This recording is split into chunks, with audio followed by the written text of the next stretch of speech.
Amen. On va prendre le livre d'Hébreux au chapitre 4.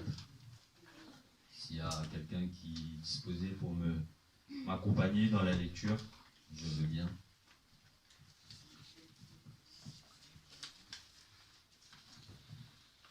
Hébreux 4, verset 1, à partir du verset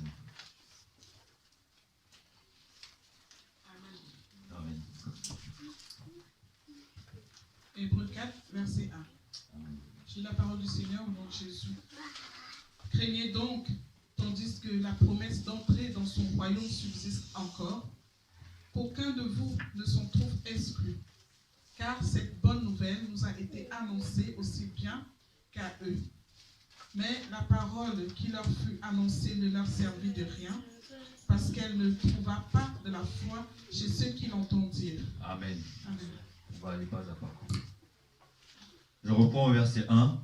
Craignons donc, tandis que la promesse d'entrer dans ce repos subsiste encore, qu'aucun de vous ne paraisse être venu trop tard.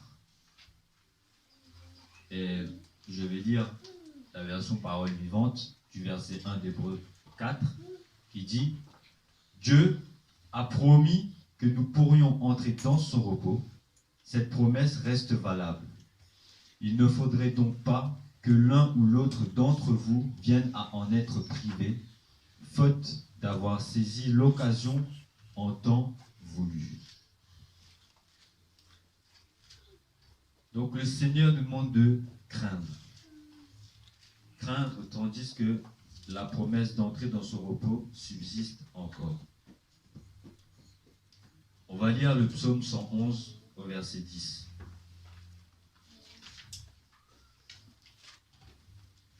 Psaume 111, verset 10.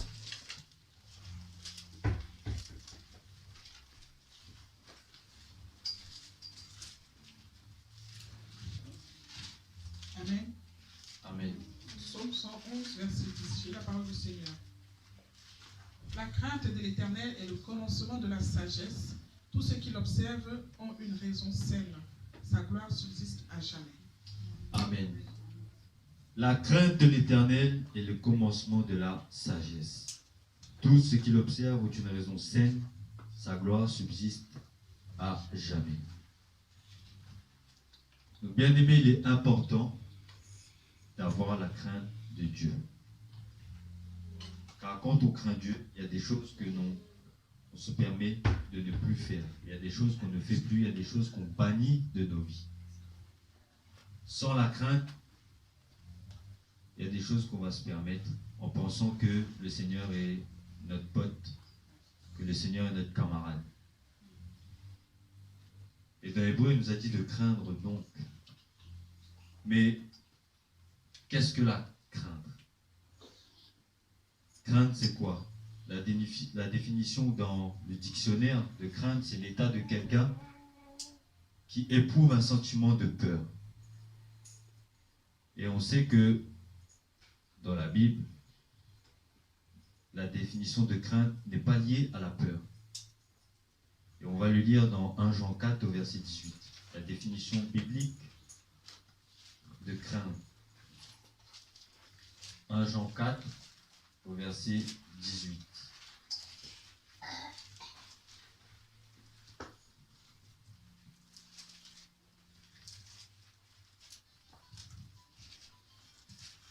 Jean 4, verset 18. J'ai la parole du Seigneur. La crainte n'est pas dans l'amour, mais l'amour parfait bannit la crainte. Car la crainte suppose un châtiment, et celui qui craint n'est pas parfait dans l'amour. Amen. Amen. Donc la crainte n'est pas dans l'amour, mais l'amour parfait bannit la crainte. Car la crainte suppose un châtiment, celui qui craint n'est pas parfait dans l'amour. Donc, on voit que selon les hommes, selon le monde, la crainte est liée à la peur. Tandis qu'avec Dieu, la crainte est liée à l'amour. Et on sait tous ce que c'est l'amour parfait dans 1 Corinthiens 13, au verset 4 à 8, qui parle de l'amour.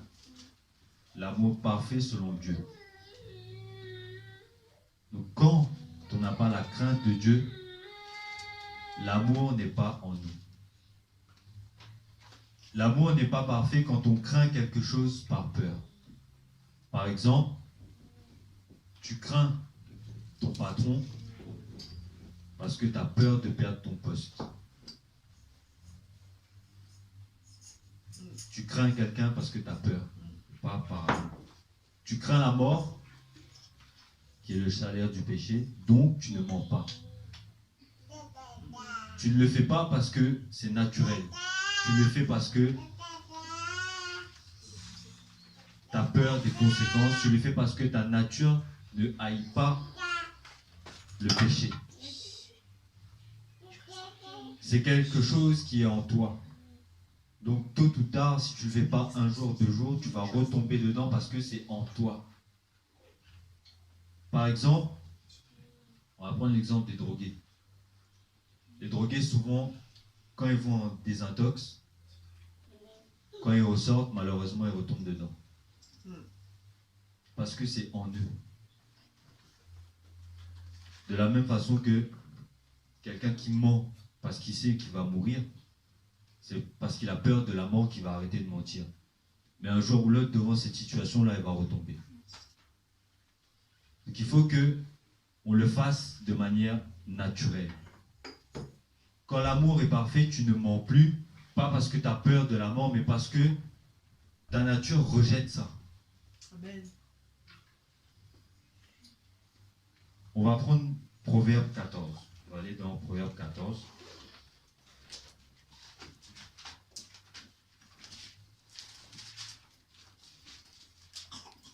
Proverbe 14, verset 27. Proverbe 14, verset 27. La parole au nom de Jésus. La crainte de l'Éternel est une source de vie pour détourner des pièges de la mort. Amen. Amen. Donc la crainte de l'Éternel est une source de vie. L'amour parfait est une source de vie pour détourner des pièges de la mort. Donc quand ton amour est parfait, tu crains l'Éternel, ton salaire c'est la vie. Quand ton amour est imparfait, quand tu crains un homme, ton salaire sera la mort. Et il nous dit ici que la crainte de l'Éternel est une source de vie pour détourner des pièges de la mort. Et qu'est-ce qui va nous détourner des pièges de la mort? C'est la parole de Dieu qui va nous détourner des pièges de la mort. Et quand ton amour est parfait, tu crains l'Éternel, ton salaire c'est la vie et la parole va te révéler les pièges de la mort. Parce que Dieu il a dit qu'il est amour. Et on sait aussi que Jésus est la parole. Quand ta nature va haïr le péché, quand l'amour parfait, quand la crainte de l'Éternel sera ancrée en nous, la parole nous révélera les pièges de la mort. C'est la parole qui va nous révéler nos mauvais caractères. C'est la parole qui va nous révéler l'état de nos cœurs. C'est la parole qui va nous révéler l'état de nos pensées. Mais qu'à une seule condition, que nous craignons l'Éternel. On va lire juste à côté Proverbe 13. Proverbe 13 au verset 13. Proverbe 13, verset 13. Celui qui méprise la parole se perd, mais celui qui craint le précepte est récompensé. Amen.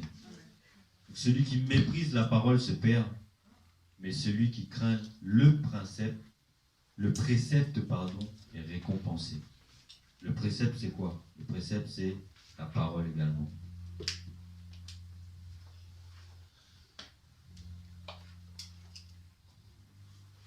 Il a dit, celui qui méprise la parole se perd. Combien de fois on a méprisé la parole de Dieu et on s'est perdu? Et on se pose des questions. On ne comprend pas pourquoi. Qu'est-ce qui nous arrive alors que Le Seigneur nous avait révélé les pièges de la mort. Et on a méprisé cela. On a méprisé cela et on s'est perdu. Et il nous dit que celui qui craint le principe est récompensé. Mais comme on voit les choses avec nos propres yeux, souvent, on se dit comment on peut craindre une parole? Comment on peut craindre un livre? On ne le voit même pas, il nous parle et comment on peut craindre ça? Qu'est-ce qu'il va faire? Mais je voulais nous demander ce matin, comment tu peux craindre alors la parole de ton patron? Parce que ce n'est pas ton patron qui va te prendre et te mettre dehors, mais c'est sa parole qui va te virer. C'est par sa parole que tu vas perdre ton travail. Mais comment tu peux craindre la parole de ton patron et ne pas craindre la parole de Dieu? Alors que Matthieu 10, au verset 28, nous dit d'ailleurs toujours, ne craignez pas ceux qui tuent le corps et qui ne peuvent tuer l'âme. Craignez plutôt celui qui peut faire périr l'âme et le corps dans la géhenne. Mais nous, on craint que celui qui peut tuer le corps et qui ne peut pas tuer l'âme. Parce que on pense à nos poches, parce qu'on pense à nous-mêmes, alors qu'on dit que ce n'est plus nous qui vit, mais que c'est Christ qui vit en nous. Mais est-ce qu'on témoigne de ça dans nos vies? Cette parole qu'on aime chanter haut et fort, est-ce qu'on le témoigne dans nos vies? Ce n'est plus moi qui vis, c'est Christ qui vit en moi. Est-ce qu'on voit Christ en toi?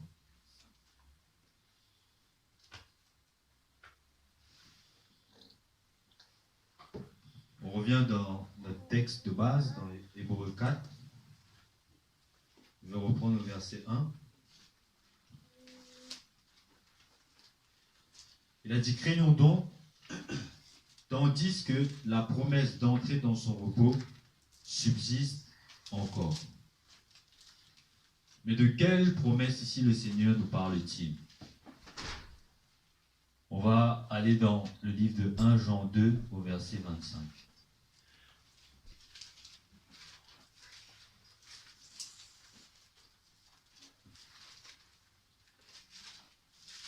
1 Jean 2, verset 25.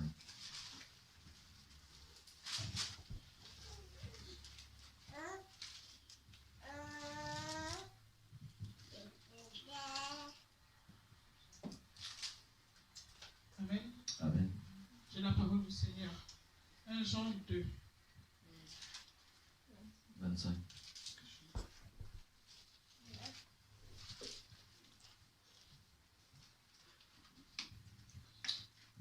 Aussi, et la promesse qu'il nous a faite, c'est la vie éternelle. Amen. Donc la promesse qu'il nous a faite, c'est la vie éternelle. Et il nous dit que cette promesse subsiste encore. Elle est toujours disponible, elle est toujours accessible à tous, mais à une seule condition: de croire en Jésus-Christ. Si tu crois en un homme, si tu crois en ton mari, si tu crois en ta femme, si tu crois en tes parents ou en tes enfants, tu ne pourras rentrer dans cette promesse. Il n'y a que et uniquement que Jésus-Christ qui pourra te faire rentrer dans cette promesse. Hébreux 10, 23 nous dit, retenons fermement la profession de notre espérance, car celui qui a fait la promesse est fidèle. Quelle est ta profession? Ta profession est de croire en Jésus pour la vie éternelle ou de croire en un homme pour la mort éternelle? Quelle est ta profession? Il a dit que celui qui a fait la promesse est fidèle. Mais est-ce que nous sommes fidèles à celui qui a fait la promesse? Est-ce que tu retiens fermement la profession de ton espérance? Est-ce que ton espérance est en Jésus-Christ? Le Seigneur nous pose ces questions ce matin. quelle est notre profession? Croire en Jésus pour la vie éternelle ou croire en un homme pour la mort éternelle? La promesse subsiste encore. Est-ce que tu peux me lire 2 Pierre 3, verset 9, s'il te plaît?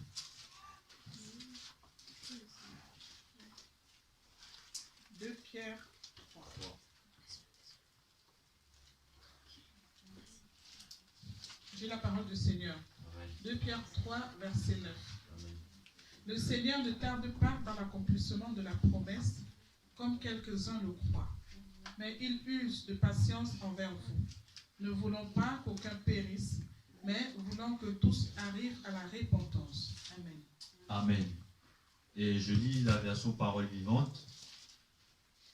Le Seigneur n'est pas en retard pour accomplir sa promesse, comme certains se l'imaginent. Il est seulement très patient à votre égard, car il ne veut pas qu'un seul périsse. Il voudrait au contraire que tous parviennent à changer de vie. Toi qui médites le mal contre l'œuvre de Dieu, le Seigneur ne veut pas que tu périsses. Le Seigneur est patient à ton égard. Il ne veut pas que tu périsses, il voudrait au contraire que tu parviennes à changer de vie.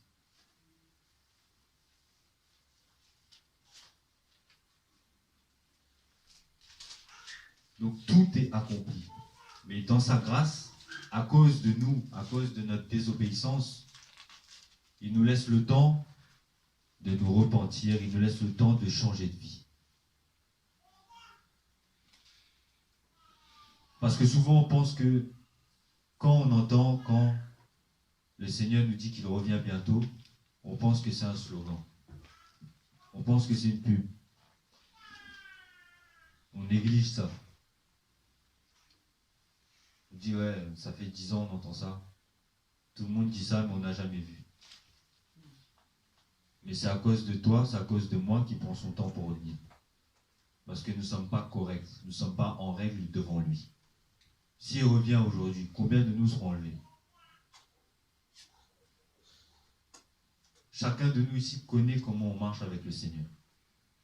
Chacun de nous ici connaît comment est sa vie avec le Seigneur. Donc si il revient aujourd'hui pour nous montrer que ce n'est pas un slogan, qui va partir?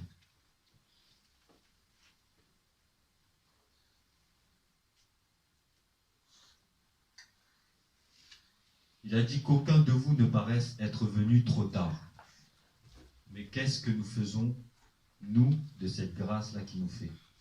Cette grâce qu'il nous fait pour mettre notre vie en règle devant lui, qu'est-ce qu'on fait de cette grâce-là? Qu'aucun de vous ne paraisse être venu trop tard. Bien-aimé, personne ne connaît la date, ni l'heure, ni l'endroit.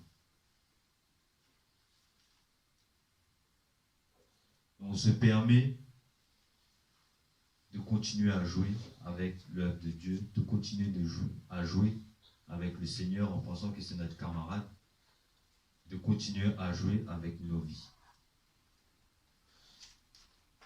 Qu'est-ce qu'on fait de la grâce de Dieu? Tu peux reprendre le verset 2, s'il te plaît, Luis. Hébreux 4, pardon.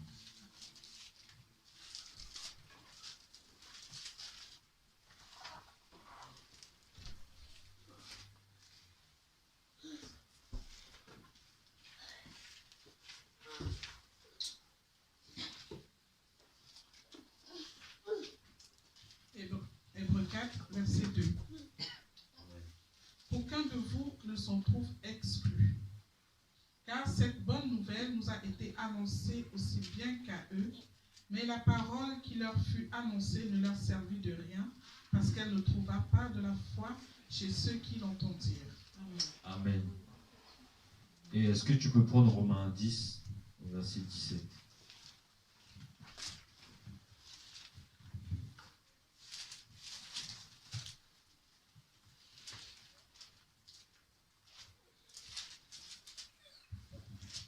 Romains 10, verset 17. J'ai la parole du Seigneur. Amen. Ainsi la foi vient de ce qu'on entend, Et ce qu'on entend vient de la parole de Dieu. Amen. Amen. Car cette bonne nouvelle nous a été annoncée aussi bien qu'à eux, mais la parole qui leur fut annoncée ne leur servit de rien, parce qu'elles ne trouvaient pas la foi chez ceux qui l'entendirent. Et dans la version parole vivante, dans Romains 10, au verset 17, dit « Donc la foi naît lorsqu'on entend prêcher l'évangile, et le message qui suscite la foi, c'est celui qui, sur l'ordre du Christ, s'appuie sur sa parole et sur sa venue. » La parole nous a été annoncée. Nous tous ici présents, nous avons tous entendu l'évangile, nous avons tous entendu la parole. Que fais-tu de la parole de l'évangile qui t'a été annoncée? À quoi te sert la parole que tu as entendue? À quoi te sert la parole qui t'a été annoncée? Quelle parole entends-tu? Et en quelle parole mets-tu ta confiance? La parole d'un homme ou la parole de Dieu? Le Seigneur nous parle à tous ici, même aux enfants. Mais que faisons-nous de cette parole? Il a dit que la foi vient de ce qu'on entend vient de la parole de Christ. Mais en quelle parole plaçons-nous notre foi? En la parole de nos parents, la parole de nos amis, la parole de nos enfants ou la parole de Christ?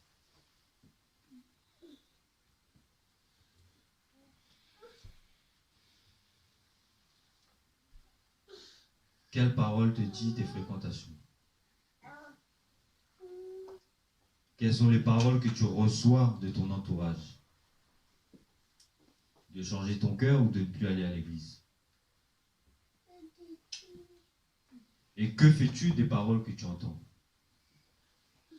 Les paroles qui te poussent ou qui t'éloignent de Dieu, tu les acceptes ou tu les rejettes? Et les paroles qui te poussent à changer ton cœur, tu les acceptes ou tu les rejettes? La foi vient de ce qu'on entend. Et ce qu'on entend vient de la parole de Christ. On va continuer au verset 3. Dans Hébreux 4.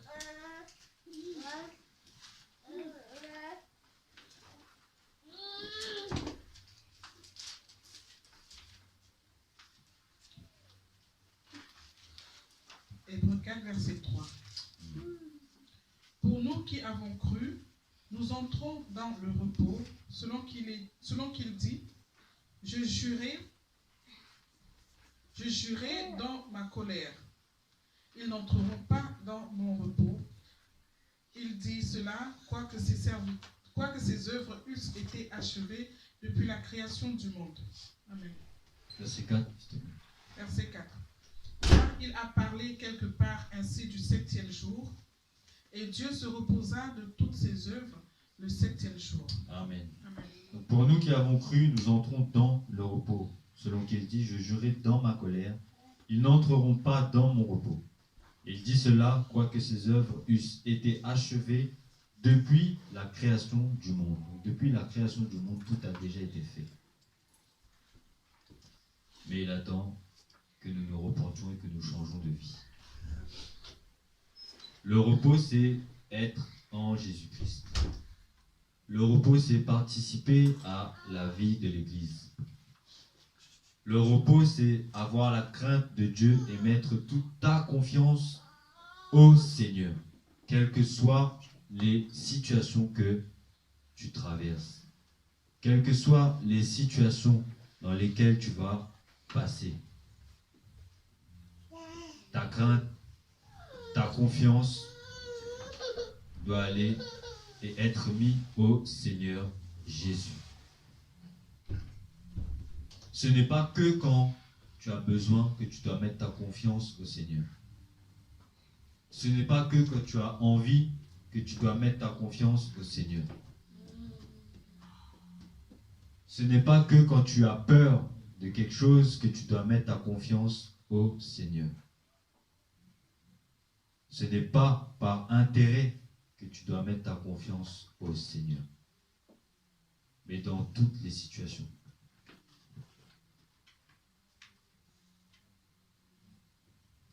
Et au verset 4, il dit, car il a parlé quelque part ainsi du 7e jour, et Dieu se reposa de toutes ses œuvres le 7e jour.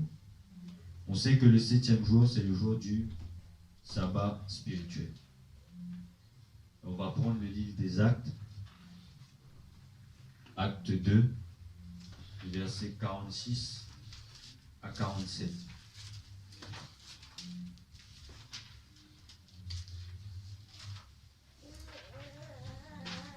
Acte 2, versets 46 à 47. J'ai lu la parole du Seigneur au nom de Jésus. Ils étaient chaque jour tous ensemble, assidus au temple. Ils rompaient le pain dans les maisons et prenaient leur nourriture avec joie et simplicité de cœur, louant Dieu et trouvant grâce auprès de tout le peuple. Et le Seigneur ajoutait chaque jour à l'Église ceux qui étaient sauvés. Amen. Amen.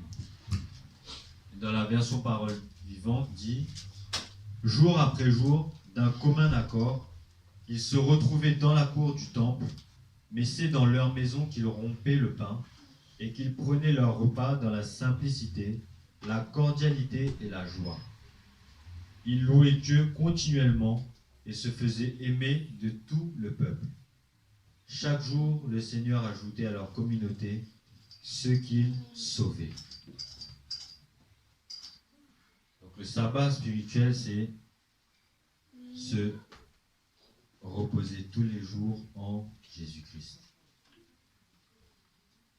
Ce n'est pas attendre les jours de Skype, ce n'est pas attendre les dimanches pour être dans sa présence. Mais c'est tous les jours qu'on doit rechercher à être dans la présence de Christ. C'est tous les jours qu'on doit rechercher à être dans la présence de Dieu. Jésus, lui, il est avec nous 24 heures sur 24. 24 heures sur 24, Jésus, il est là, il est présent avec nous. Mais nous, combien de temps sommes-nous avec lui? Sur 24 heures, combien de temps es-tu avec Jésus?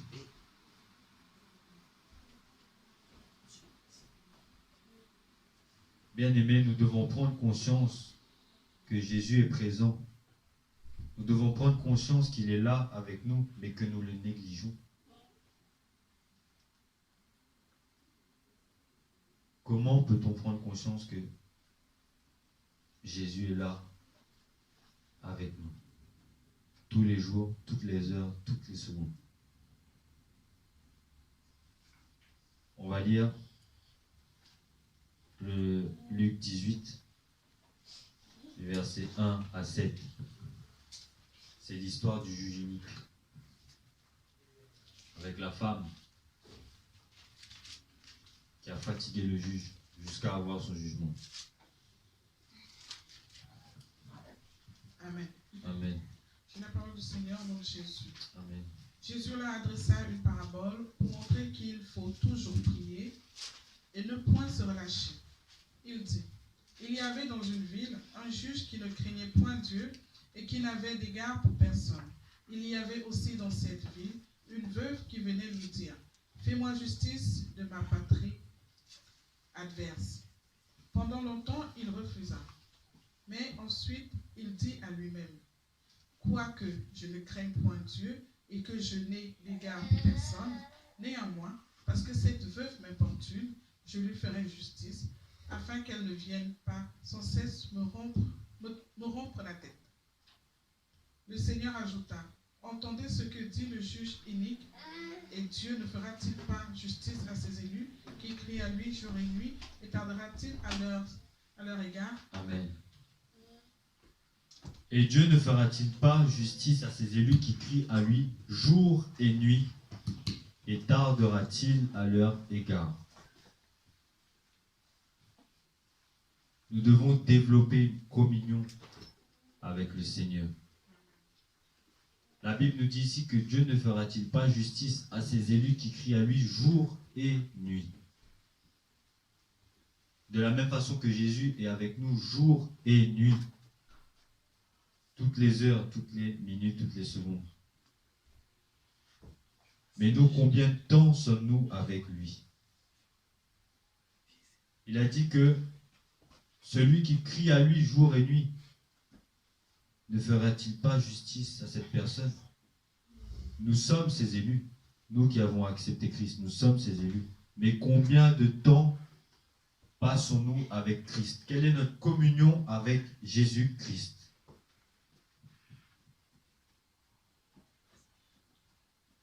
Nous devons, bien aimés, prendre conscience que Christ est avec nous tous les jours de notre vie. En développant une communion avec lui, communion personnelle avec lui, on prendra conscience de la présence de Jésus dans nos vies. On va lire Jean 14, verset 23.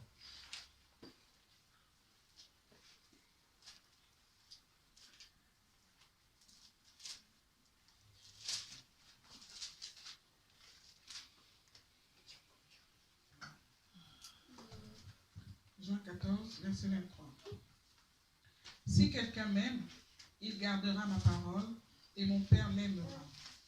Nous viendrons à lui et nous ferons notre demeure chez lui. Amen. Amen. Si quelqu'un m'aime, il garde ma parole. L'obéissance. L'obéissance. Établir une communion avec Jésus. Et être obéissant à sa parole si tu l'aimes. Si tu le crains, tu gardes sa parole et tu la mets en pratique. Celui qui m'aime, garde ma parole. Et dans le psaume 63, au verset 2, il dit: Tu es mon Dieu, ô Dieu, tu es mon Dieu. Je te cherche, mon âme a soif de toi. Mon corps soupire après toi. Dans une terre aride, desséchée, sans eau. Est-ce que tu ressens le besoin d'être dans la présence de Dieu? Si nous ne ressentons pas le besoin d'être dans la présence de Dieu, c'est qu'il y a un problème dans nos vies.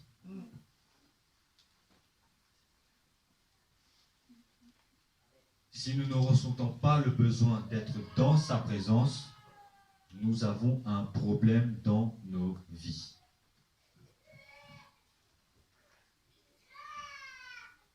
On va retourner dans le livre d'Hébreux, au chapitre 4, toujours. On va continuer la lecture. Verset 6. C'est la parole du Seigneur. Hébreux 4, verset 6. Or, puisqu'il est encore réservé à quelques-uns d'y entrer, et que ceux à qui d'abord la promesse a été faite n'y sont pas entrés à cause de leur désobéissance, Dieu fixe de nouveau un jour, aujourd'hui. Amen. Or, puisqu'il est encore réservé à quelques-uns d'y entrer, et que ceux à qui d'abord la promesse a été faite n'y sont pas entrés à cause de leur désobéissance. Donc il est réservé à quelques-uns, pas à tout le monde. Il est réservé à quelques-uns, mais pas à tout le monde. Donc, grâce au sacrifice de Christ, on peut encore rentrer dans ce repos, mais fais-tu partie de ces quelques-uns?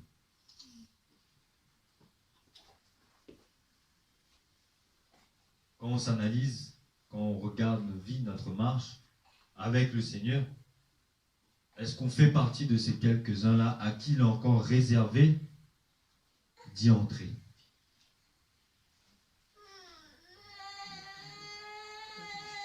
On a vu que certains sont déjà disqualifiés à cause de leur désobéissance. Certains sont déjà disqualifiés à cause de leur désobéissance. Mais nous qui méprisons les messages, nous qui méprisons les paroles qui nous sont données, nous qui choisissons ce qui nous plaît, ce qui nous arrange dans la Bible, dans la parole de Dieu, pour les mettre en pratique, la disqualification nous guette. La disqualification nous guette. À nous qui méprisons la parole, qui choisissons ce qui nous arrange ou ce qu'on a envie de faire dans la parole. La disqualification nous guette.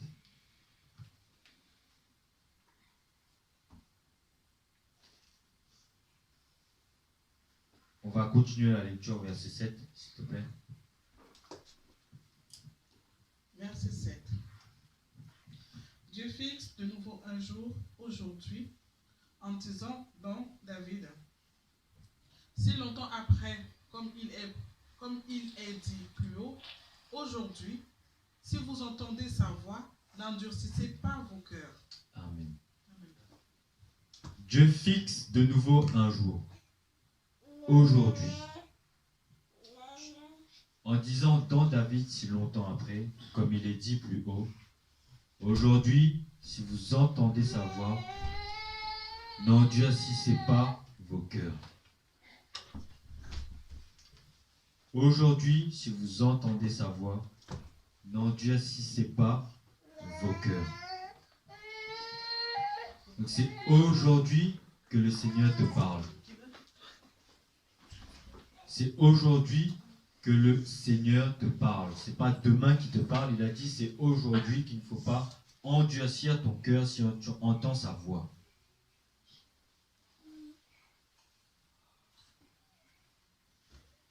Toi qui entends sa voix mais qui pense avoir le temps, es-tu sûr d'être là demain? Que nous dit Jacques 4? Jacques 4 du verset 14 à 15.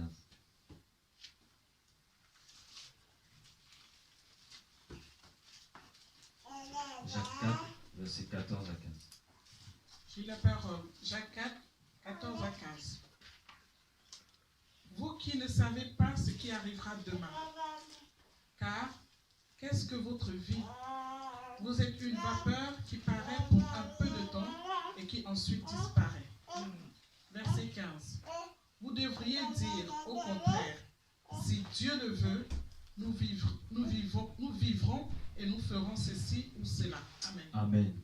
Amen. Vous qui ne savez pas ce qui vous arrivera demain, car qu'est-ce que votre vie? Qu'est-ce qu'est notre vie? Nous qui aimons tout remettre à demain, alors que le Seigneur a dit qu'il nous parle aujourd'hui. Mais nous, on veut tout faire demain. On a entendu aujourd'hui, mais on va faire demain. Mais qui es-tu pour dire que demain tu seras là? Qu'est-ce que ta vie pour dire que demain tu seras encore là? Nous sommes une vapeur qui paraît pour un peu de temps et qui ensuite disparaît. C'est aujourd'hui que le Seigneur nous parle. C'est aujourd'hui que tu dois changer ta vie. C'est aujourd'hui qu'on doit mettre de l'ordre dans nos vies. Et ce n'est pas demain. Acte 24, versets 24 à 25.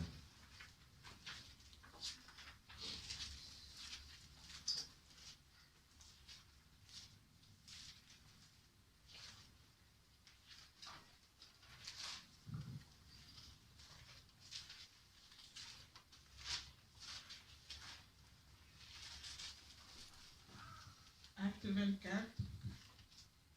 24 à 25. J'ai la parole. Quelques jours après, Félix vint avec Drusille, sa femme, qui était juive, et il fit appeler Paul. Il entendit sur la foi en Christ, mais comme Paul discourait sur la justice, sur la tempérance et sur le jugement à venir, Félix, effrayé, dit, « Pour le moment, retire-toi. Quand j'en trouverai l'occasion, je te rappellerai. » Amen. Et je lis la version parole vivante dans Acte 24, verset 24 à 25, qui dit, « Quelques jours plus tard, Félix revint, accompagné de sa femme Drusille, qui était juive. Il fit appeler Paul et lui demanda de leur parler de la foi en Jésus-Christ. Mais lorsque Paul en vint à expliquer comment vivre pour être juste aux yeux de Dieu, lorsqu'il parla de la maîtrise de soi et du jugement à venir, Félix, visiblement mal à l'aise, lui dit, « Bon, cela suffira pour aujourd'hui. Tu peux te retirer. Quand j'en aurai le temps, je te ferai rappeler. » Bien-aimés, arrêtons d'aider Félix. Arrêtons d'aider Félix. Quand on médite et que ça nous brûle, ferme pas la Bible, continue à méditer. Nous sommes tous passés par là. Moi le premier. Quand on médite, quand ça nous pique, ça nous brûle parce qu'on sait que ça nous concerne, on fait l'aveugle. On fait comme si on ne comprend plus, comme si on ne comprend pas la parole. On fait comme si on ne comprend pas la parole, ou sinon on dit que c'est pour un frère ou pour une sœur, ou c'est pas pour nous. Alors que c'est nous qui sommes en train de lire. Ou sinon on ferme la Bible, on va faire autre chose. Demain on tombera sur un autre passage qui nous arrangera.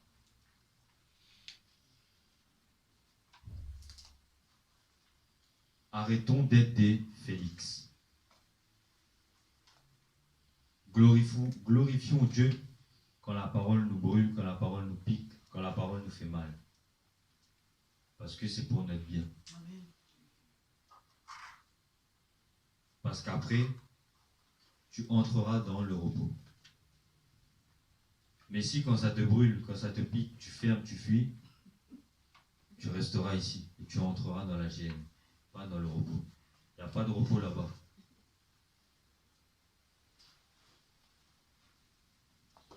Le Seigneur nous fait grâce d'arrêter d'être des Félix.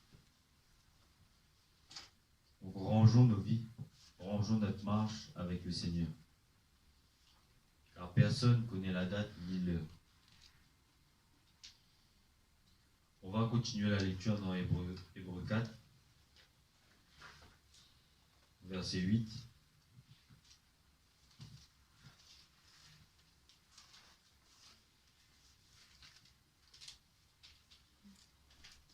Hébreux 4, verset 8. Amen. Car si Josué leur eût donné le repos, il ne parlerait pas après cela d'un autre jour. Il y a donc un repos de sabbat réservé au peuple de Dieu. Car celui qui entre dans le repos de Dieu se repose de ses œuvres, comme Dieu s'est reposé des siennes. Efforçons-nous donc d'entrer dans ce repos afin que personne ne tombe en donnant le même exemple de désobéissance. Amen. Amen. Efforçons-nous donc d'entrer dans ce repos afin que personne ne tombe en donnant le même exemple de désobéissance. Efforçons-nous. La Bible, le Seigneur, la parole nous dit de nous efforcer. Dans efforçons-nous, on peut voir le mot effort. Qu'est-ce qu'un effort? Un effort, c'est l'activité d'une personne qui emploie ses forces pour vaincre une résistance. Pourquoi emploies-tu tes forces?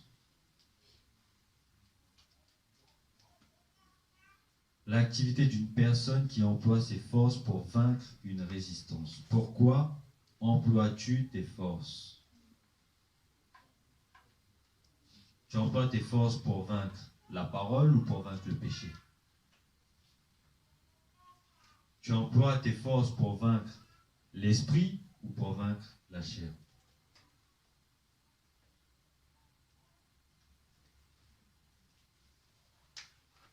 Efforçons-nous donc il y aura un effort à faire. Et les efforts, c'est sur la durée qu'on les fait. Les efforts, ce n'est pas ponctuel, c'est sur la durée qu'on fait des efforts. On va prendre un exemple qui concerne nous tous ici, sur les retards. Souvent, quand on est en retard, au travail ou quel que soit avec les amis ou à l'église, quand on demande à la personne d'arrêter d'être en retard, qu'est-ce qu'on lui dit? Il faut faire des efforts pour les retards. Mais cet effort-là, pour ne plus être en retard, tu vas les faire tous les jours. Tu ne vas pas faire l'effort que le lendemain. Tu vas faire des efforts tous les jours où tu dois aller à l'endroit là, précisément, pour être à l'heure. Quand tu vas au travail, quand tu es en retard, tu fais des efforts tous les jours pour ne plus être en retard. Quand on vient à l'église, on est en retard. On fait les efforts tous les dimanches pour ne plus être en retard. Le Seigneur dit, efforçons-nous donc, c'est sur la durée. Mais quelle durée? Jusqu'à ce qu'il revienne. C'est jusqu'à ce qu'on se sente partir qu'on doit faire des efforts. Tant que tu sens que tes pieds restent là, fais des efforts. Efforçons-nous. Efforçons-nous donc d'entrer dans ce repos. Donc c'est jusqu'au moment du repos que tu dois t'efforcer. C'est jusqu'à ce que tu rentres dans le repos que tu dois faire des efforts. C'est jusqu'à ce que tu rentres dans le repos que tu dois vaincre le péché et que tu dois vaincre ta chair. Personne ne va le faire pour toi. Personne ne le fera pour toi parce que le salut, il est individuel. Le repos, il n'est pas collectif. Tu ne peux pas te reposer pour ton frère. Le mari ne peut pas se reposer pour sa femme. Si la femme est fatiguée, c'est le mari qui dort, qui se repose. Ce n'est pas la femme qui se repose. Et vice-versa. Et Dieu, il nous laisse le choix à chacun de nous. Ou de persévérer, ou d'employer nos forces pour entrer dans ce repos, ou bien de nous retirer tout simplement. On a vu avec l'exemple d'Adam et Ève, avant que Ève soit séduite par le serpent, il n'y avait pas de souffrance, il n'y avait pas de maladie, il n'y avait rien de tout ça dans le jardin, à la création. Mais c'est uniquement et que quand Satan a séduit Ève, que toutes les souffrances là sont apparues. Et souvent, quand on évangélise des personnes ou quand on échange avec des personnes, la question qui revient souvent est dit, si Dieu est bon, et pourquoi pourquoi il y a le mal? Si Dieu est bon, pourquoi il y a le mal? Et là, pareil, avec Adam et Ève, on pourrait se demander, ouais, si Dieu est bon, pourquoi il a laissé Satan faire ça? C'est parce que Dieu nous a créés avec une liberté de choix. Dieu n'a obligé personne dans la Bible à obliger personne à le suivre, pardon. Tout le monde avait le choix. Nous aussi, on a le choix. Adam et Ève ont entendu la voix de Dieu, et ils ont entendu la voix du diable également. Et ils ont fait leur choix. De même que tu entends la parole de Dieu, et que tu entends les paroles du monde, tu entends les choses du monde, mais c'est à toi de faire ton choix. C'est à toi de choisir quelle voie tu vas suivre et d'en assumer les conséquences.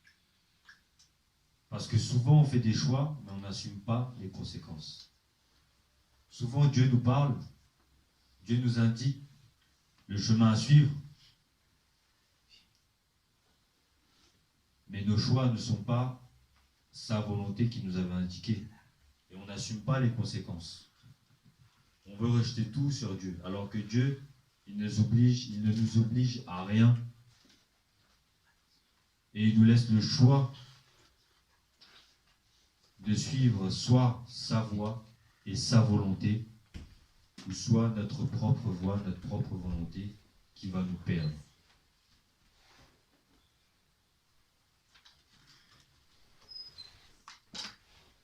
Est-ce que tu peux lire le verset 13, s'il te plaît?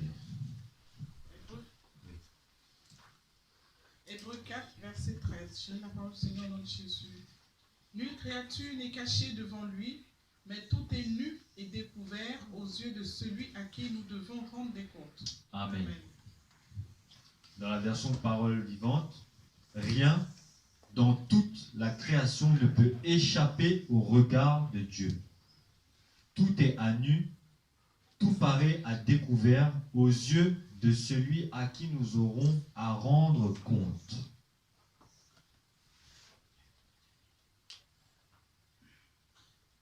Rien ne peut échapper au regard de Dieu. Tout est à nu. Donc, toi qui continues à méditer le mal encore contre l'Assemblée de Dieu, contre l'Église de Dieu. La parole dit que rien ne peut échapper au regard de Dieu. Il te laisse le temps de te repentir et de demander pardon avant de t'exposer. Donc, bien aimé, la Bible dit que nulle créature n'est cachée devant lui, mais tout est à nu et à découvert aux yeux de celui à qui nous devons rendre compte. Donc, toi qui te caches pour continuer à faire comme le monde, toi qui te caches pour continuer à pécher, toi qui te caches pour continuer à faire comme tu veux dans l'œuvre de Dieu, croyant tromper Dieu, Dieu te dit qu'il te voit et qu'il sait tout ce que tu fais. Car rien ne peut lui être caché et rien ne peut lui échapper. Donc tout ce que tu fais chez toi, ton frère, ta soeur ne voit pas, mais Dieu lui te voit.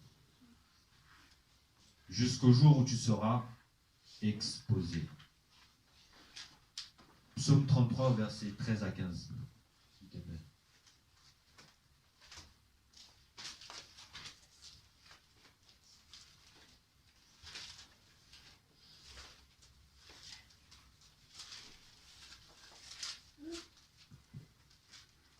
Psaume 33, versets 13 à 15. Je lis la parole du Seigneur. L'Éternel regarde du haut des cieux, il voit tous les fils de l'homme. Du haut de sa demeure, il observe tous les habitants de la terre. Lui qui forme leur cœur à tous, qui est attentif à toutes leurs actions. Amen. L'Éternel regarde du haut des cieux, il voit tous les fils de l'homme. Lui qui forme leur cœur à tous, qui est attentif à toutes leurs actions. Donc si tu pensais ou tu croyais tromper Dieu en te cachant pour continuer tes pratiques, c'est toi-même que tu te trompes. Tu te trompes à toi-même. Comment peux-tu tromper la personne qui t'a formé?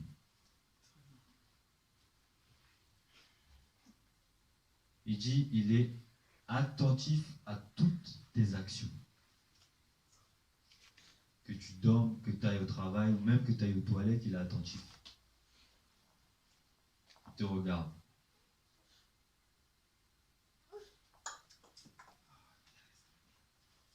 On va retourner dans le livre d'Hébreux. On va prendre le verset 15.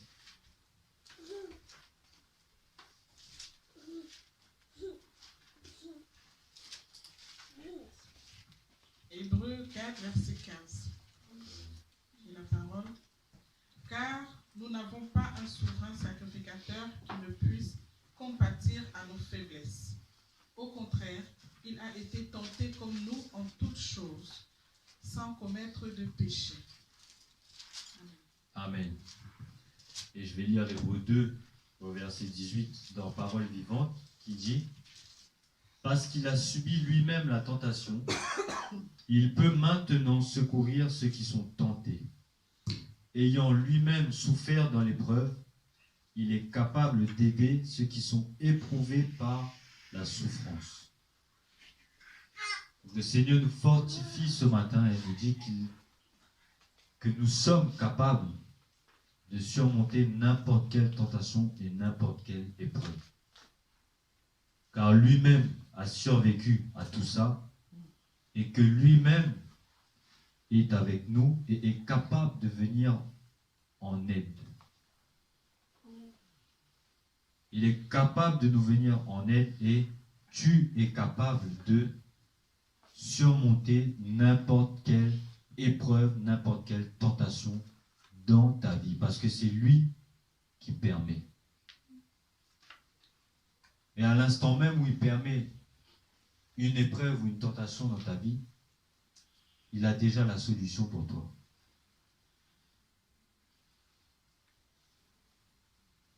Appuie-toi sur Jésus-Christ. Toi, tu n'as pas de force. Moi, je n'ai pas de force. De nous-mêmes, nous ne pourrons pas surmonter n'importe quelle tentation. Mais c'est que par Jésus-Christ et uniquement par Jésus-Christ.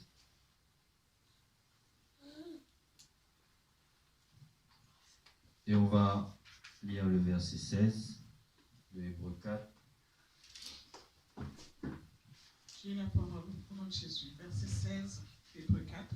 Approchons-nous donc avec assurance du trône de la grâce, afin d'obtenir miséricorde et de trouver grâce pour être secourus dans nos besoins. Amen. Amen. Et Ésaïe 23, verset Ésaïe 26, pardon. Du verset 3 à 4, je lis la parole de Dieu. À celui qui est ferme dans ses sentiments, tu assures la paix. La paix parce qu'il se confie en toi. Confiez-vous en l'Éternel à perpétuité. Car l'Éternel est le rocher des siècles. Donc, bien-aimés, soyons fermes dans notre marche. Et c'est ainsi que nous aurons et nous serons en paix. Le Seigneur dit que la promesse subsiste encore et que nous devons nous efforcer d'y entrer dans ce repos. Qui nous laisse le temps de ranger nos vies et nous laisse le temps de nous repentir. Mais cela dépend de nous. Cela dépend de toi. Il n'y a que toi qui peux décider le sort de ta vie. Il n'y a que toi qui peux décider si tu iras dans le nouveau royaume ou si tu iras dans la géhenne. Il n'y a que toi qui peux décider de mettre la parole en pratique dans ta vie ou pas. L'Éternel dit, confie-toi à lui à perpétuité. On sait que dans ce monde, aujourd'hui, on sait que perpétuité, ça signifie jusqu'à la mort. Parce que souvent, on parle de perpétuité pour les peines de prison. Donc, quelqu'un qui est condamné à perpétuité, c'est jusqu'à sa mort. Mais avec le Seigneur, la perpétuité, c'est jusqu'à la vie éternelle. Confie-toi à l'Éternel à perpétuité. Confie-toi à l'Éternel jusqu'à la vie éternelle. Confie-toi au Seigneur jusqu'à la vie éternelle.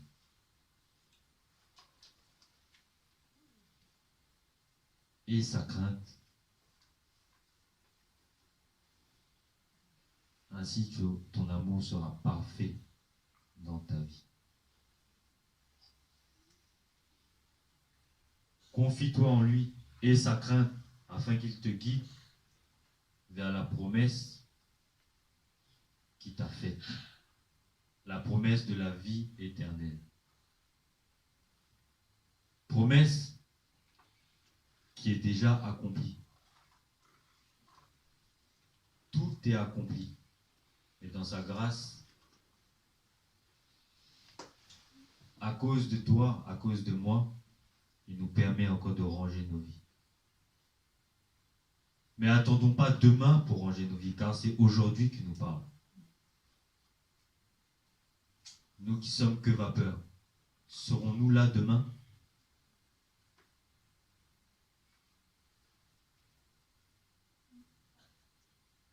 Rangeons nos vies afin d'entrer dans ce repos.